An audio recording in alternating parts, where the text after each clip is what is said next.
Bonjour les enfants, je suis tellement contente de vous retrouver encore ce matin. Alors depuis plusieurs dimanches, à l'Explora Bible, tu as entendu parler des enfants de la Bible. Tu te souviens sûrement de leur nom et de leur histoire. Aujourd'hui, on va s'intéresser à la relation qu'avait Jésus avec les enfants.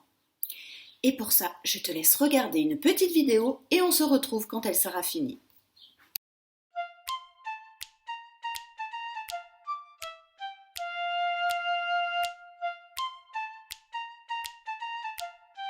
Lorsque Jésus était sur terre, il était entouré de ses disciples. Il y avait Matthieu, Jacques, Simon et d'autres encore. C'est Jésus lui-même qui les avait choisis. Il l'accompagnait partout où il allait. Ce jour-là, ils étaient en route pour Jérusalem. Comme à son habitude, Jésus parlait avec les gens qu'il rencontrait sur son chemin. Bien souvent, il s'installait à l'ombre d'un palmier ou sur une colline pour les enseigner et leur dire combien Dieu les aimait. Jésus commençait à être connu et bien souvent, une grande foule se pressait autour de lui. Jésus était donc assis là. Il parlait de choses très importantes et très sérieuses. C'était des discussions d'adultes et seulement pour les adultes. Pourtant, il y avait des mamans. Elles étaient venues avec leurs enfants. Il y avait des tout petits enfants, des bébés aussi. Elles en avaient 1, 2, des fois 3. Il y en avait vraiment beaucoup. Ils faisaient du bruit. Il y en a peut-être qui pleuraient. Il y en a sûrement qui étaient en train de courir, de jouer au milieu des gens. Bref, ils devaient déranger. Ces femmes avaient amené leurs enfants car elles voulaient que Jésus les touche, qu'il les bénisse. Les disciples étaient autour de Jésus. Ils regardaient que tout se passe bien. Quand ils ont entendu ces enfants qui faisaient du bruit, ils se sont empressés de dire aux mamans de les emmener ailleurs. « Chut!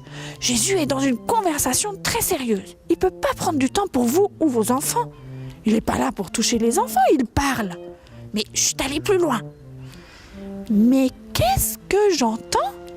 C'était Jésus qui s'était retourné et qui n'était pas très content de voir que les disciples repoussaient les enfants. « Laissez venir ces enfants jusqu'à moi. J'ai du temps pour eux. Mes discussions peuvent attendre. Ces enfants sont très importants et je les aime tout plein.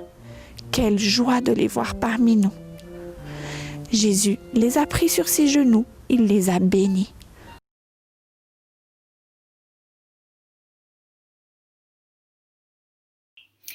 Alors je sais pas toi, mais moi j'aurais tellement aimé me retrouver parmi les enfants qui ont pu aller sur les genoux de Jésus.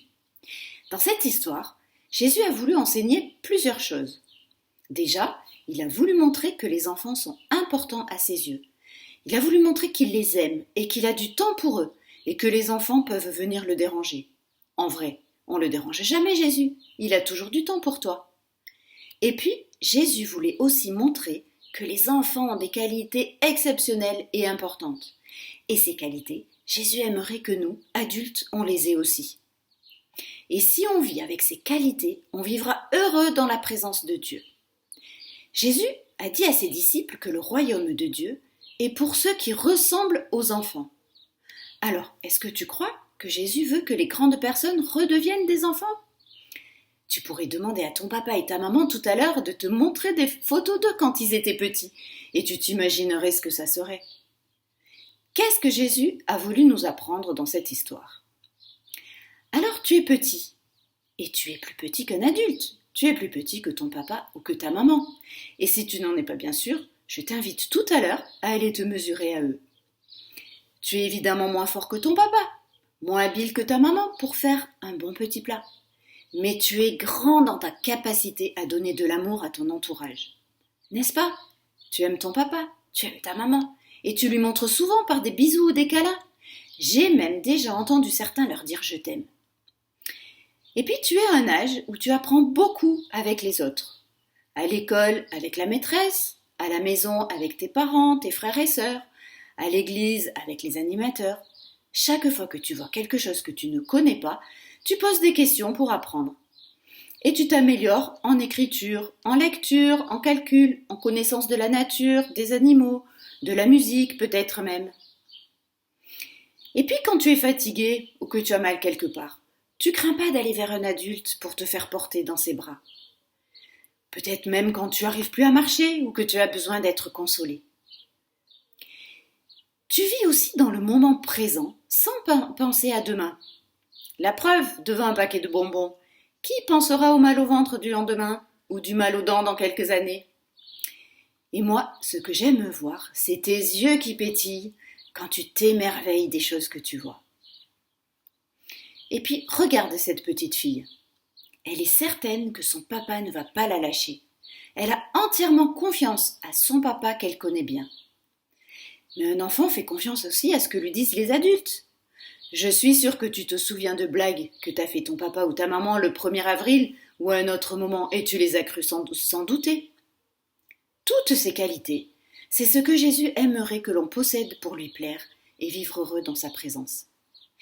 Jésus a dit à ses disciples que le royaume de Dieu est pour ceux qui ressemblent aux enfants, car Jésus voudrait que ses disciples partagent l'amour aux autres, qu'ils continuent toujours à apprendre et à grandir, qu'ils aient envie de se laisser porter par Dieu quand ils sont fatigués, et qu'ils s'émerveillent devant les belles choses que Dieu leur offre.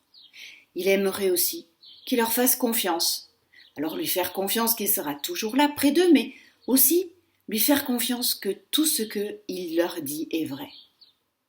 Alors c'est pareil pour toi qui es en train de grandir.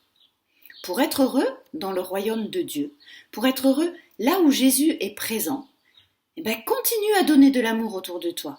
Comment tu peux faire? En faisant un sourire, en disant un merci, en partageant quelque chose, en proposant ton aide. Et puis pose des questions pour apprendre sur la vie, sur la Bible. Tu as plein de choses à apprendre. Et on a tous des choses à apprendre. Alors demande de l'aide aussi aux adultes, quand tu ne sais pas faire tout seul, quand tu es fatigué, et demande aussi à Jésus de te venir en aide. Tu peux lui parler par la prière et lui demander de te porter, de te redonner des forces. Et n'oublie pas de t'émerveiller devant ce que tu vois. Sois content de ce que tu as. Et n'oublie pas surtout, fais confiance à Jésus qui t'aime. Alors, en gardant toutes ces qualités, les qualités des enfants que Jésus a voulu montrer aux disciples, tu seras heureux en restant dans la présence de Dieu. Alors je te souhaite un bon dimanche et te dis à bientôt, j'ai hâte de te revoir.